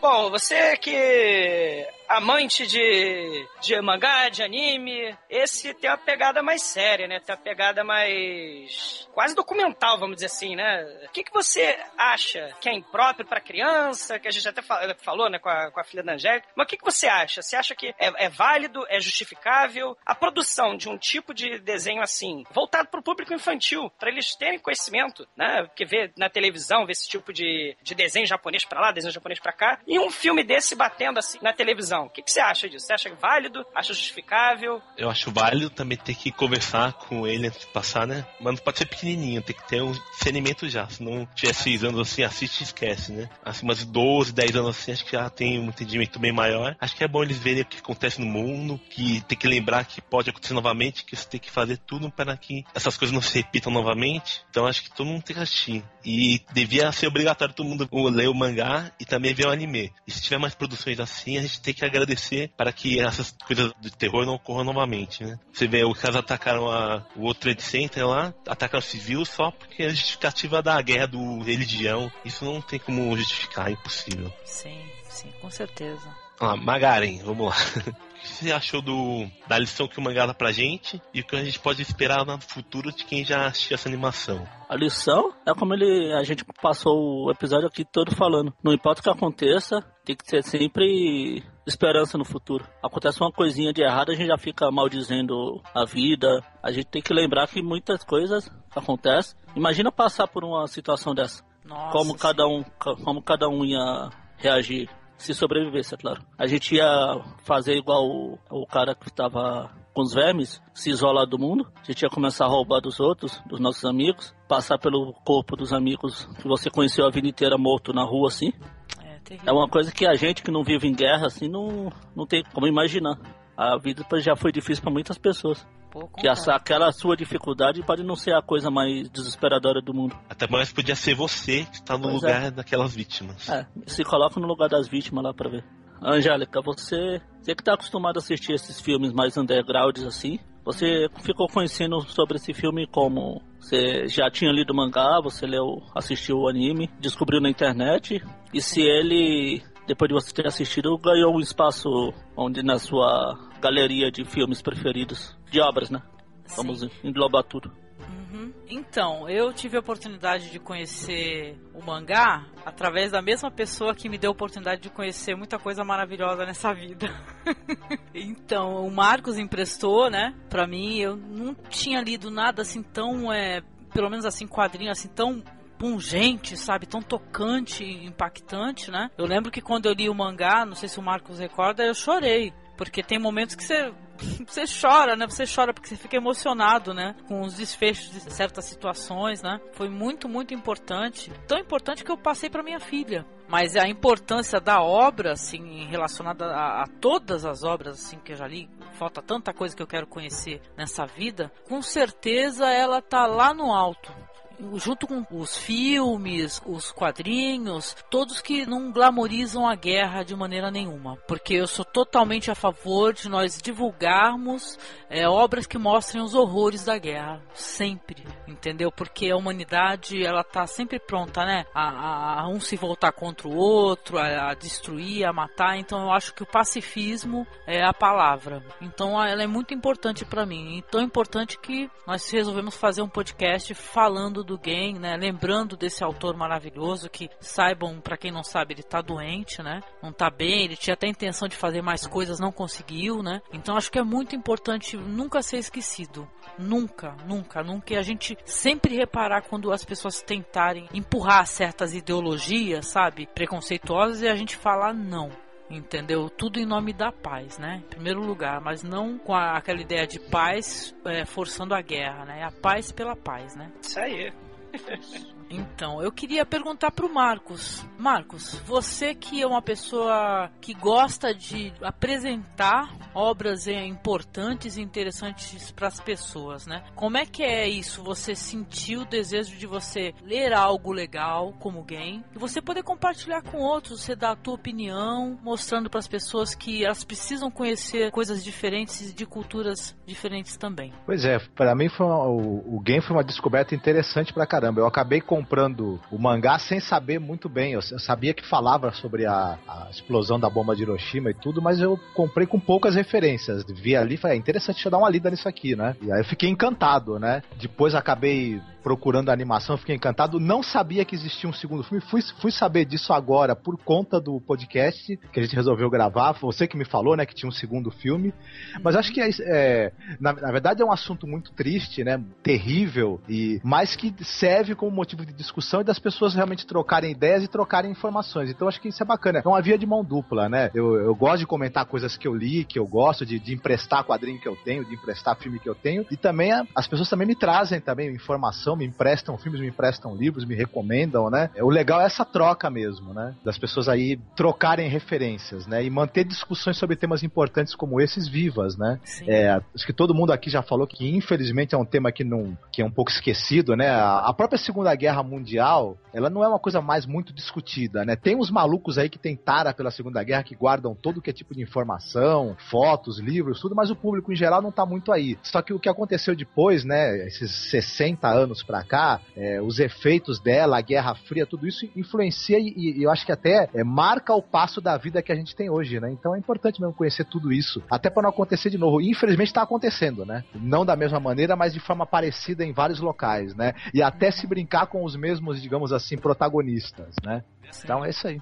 Daniel, é o seguinte, o que você achou do Gen mesmo como cinema, né? Como filme? Você fez algumas observações aí muito pertinentes aí sobre o primeiro, sobre o segundo filme também, coisas que você gostou e que você não gostou. 2 animes como objetos de cinema e dentro desse tema, né? Tão importante que é essa coisa do que aconteceu lá em Hiroshima e Nagasaki. Eu acho que que nos países como o Japão, os países orientais, eles não têm tanto esse preconceito com a animação, que eles falam que é coisa para criança. E ele consegue tratar de um tema tão importante, sem em nenhum momento parecer muito político, e tratar de uma forma real também, de chocar as pessoas para o que realmente aconteceu. E além disso, como cinema, acho que o primeiro ele é melhor e a direção dele é muito boa. E mesmo tendo todos os elementos que funcionam no Oriente, que a gente comentou da família, ele funciona muito bem no Ocidente, porque a linguagem de vilões, das cores, ainda são as mesmas, não tão diferentes quanto as produções chinesas, que nem a gente até fez do Lady Snowblood e de outras obras também.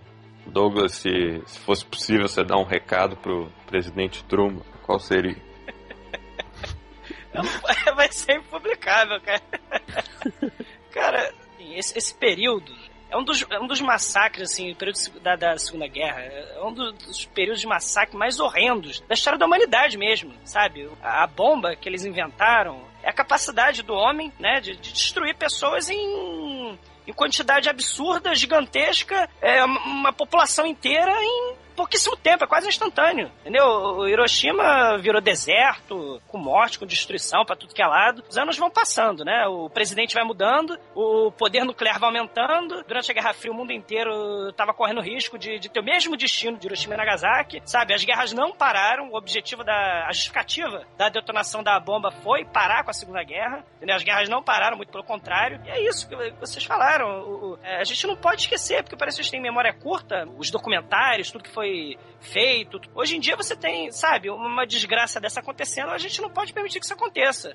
O objetivo do autor é dar o testemunho dele e fazer com que as pessoas conheçam. E como todos vocês falaram, trocar essas ideias e impressões e espalhar isso pro pessoal. Não pode deixar que isso seja esquecido. Sabe, eu acho que o mais importante é isso. E recado pra ele blefou muito bem, né? Porque ele falou que tinha um maquinário supremo de destruição, tinha, né? Mas eram só duas, né? Ele blefou muito bem e deu certo, né? O Japão se rendeu, né? Depois da destruição toda. Foi um ato de barbárie, né? O tempo passa, mas a barbárie continua, né? Você destrói duas cidades inteiras, destrói duas populações inteiras com suas histórias, seu cotidiano, suas formas de viver, pra mostrar que pode, que foi o que aconteceu, né? Pra mostrar que pode, e depois pra fazer ciência. Mas que ciência é essa? Ciência da destruição?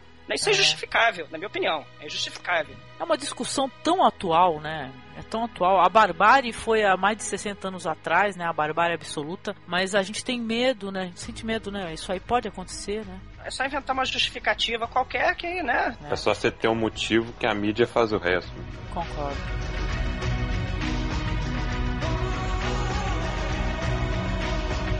Eu quero te agradecer, Douglas, mais uma vez aqui por participar conosco aqui do nosso podcast. Você que tem, assim, um conhecimento até melhor, né, do que a gente, porque você pesquisa história, né, e tal. Então, quero te agradecer, primeiramente, e te pedir para você falar mais uma vez dos locais, assim. O pessoal pode te encontrar em áudio ou em texto. Como é que faz? Tem um blog, né, que é o Anti-Oblívio, que eu falo lá das minhas opiniões, falo dessas coisas de filmes e tento associar com alguma coisa, né, com algumas ideias, geralmente de cultura pop, né, ou mais desconhecido. E tem esse blog, que é o Anti-Oblívio. E faço parte lá do Podtrash, que a gente fala de filmes trash, ou de cultura trash em geral. A gente era uma produtora de filme independente, de zero orçamento. Resolveu ter a voz na internet também. Olha só que horror. Pô, maravilhoso. Para o bem ou para o mal. O Podtrash, eu tô na página. É www.td1p.com, tá? E o meu blog é o exumador.blogspot.com, que é Anti-Oblívio o nome. Eu quero te agradecer, Edu, pela sua presença sempre sensacional conosco aqui, já amigo de longa data. Edu, o pessoal quiser te procurar em outros meios, quais são? Pode me achar no podcast da Variedades, que é o internetdescada.com. Também pode me achar indicando outros podcasts legais no DimensãoNerd.com, no Dimensão Nerd Podcast, e aqui no Cine Masmorra, que é um prazer sempre gravar. E eu vou ver se começo a escrever também pra cá, que eu tô precisando, viu? Pô, a gente vai gostar, vai ser muito legal, hein? Muito bom, agradeço. Obrigadão, Edu. Agradecer também pela primeira vez conosco aqui o Wellington Magaren. Cara, eu já escutei muito podcast falando do Wellington Magaren. Chamam ele de Satan Ghost, né? Como é que é? Satangoste. Ô, Wellington, muito obrigada, viu? Por sinal, sobre o game e sobre o Túmulo dos Vagalumes tem também no teu blog, né, querido? Teu podcast, né? Isso. Então, eu sou meio multitarefa em vários blogs. Eu escrevo o meu blog principal, o Clarim Diário, magari.clarimdiario.blogspot.com, que lá eu escrevo tudo que vem à cabeça. Tem desde post sobre Disney até sobre os terror mais escabroso.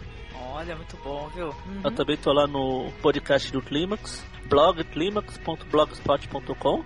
É um blog assim sobre também o estudo do orgasmo? O que é? Não tem nada a ver com coisas sexuais, não, apesar do nome.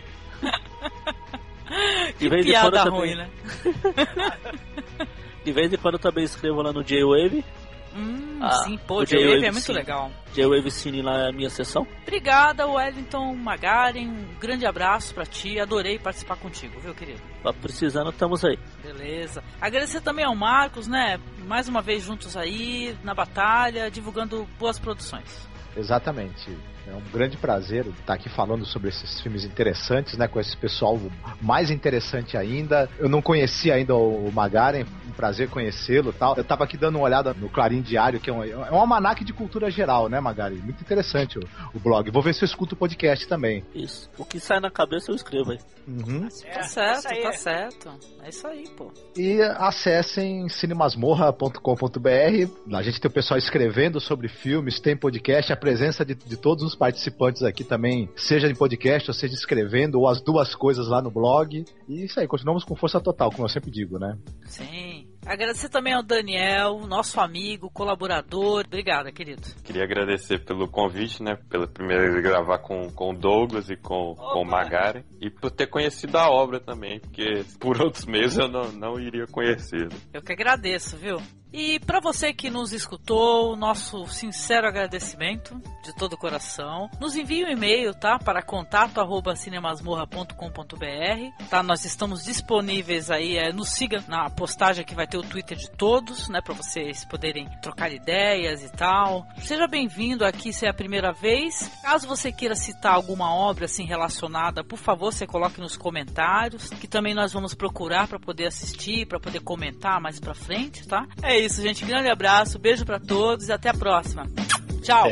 Bem. Falou.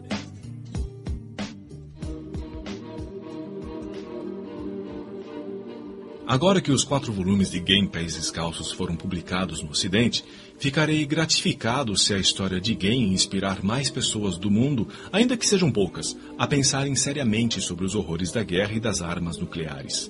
Alguns podem argumentar que, com a dissolução da União Soviética, a ameaça de guerra nuclear regrediu, mas o mundo todo ainda tem conflitos e muitas armas nucleares. Alguém em algum lugar pode apertar um botão e disparar um míssil nuclear a qualquer momento. Nós não devemos permitir que Hiroshima e Nagasaki aconteçam de novo. Cada um de nós deve se juntar ao esforço de pôr fim a essa era de medo e de construir um mundo em que possamos viver seguros e em paz. É a minha ardente esperança que Game Pés Descalços possa, de alguma maneira modesta, contribuir nessa direção. Eu ficarei feliz se ele deixar você, leitor, com algo valioso, um pensamento, uma impressão, que você possa compartilhar com sua família e amigos.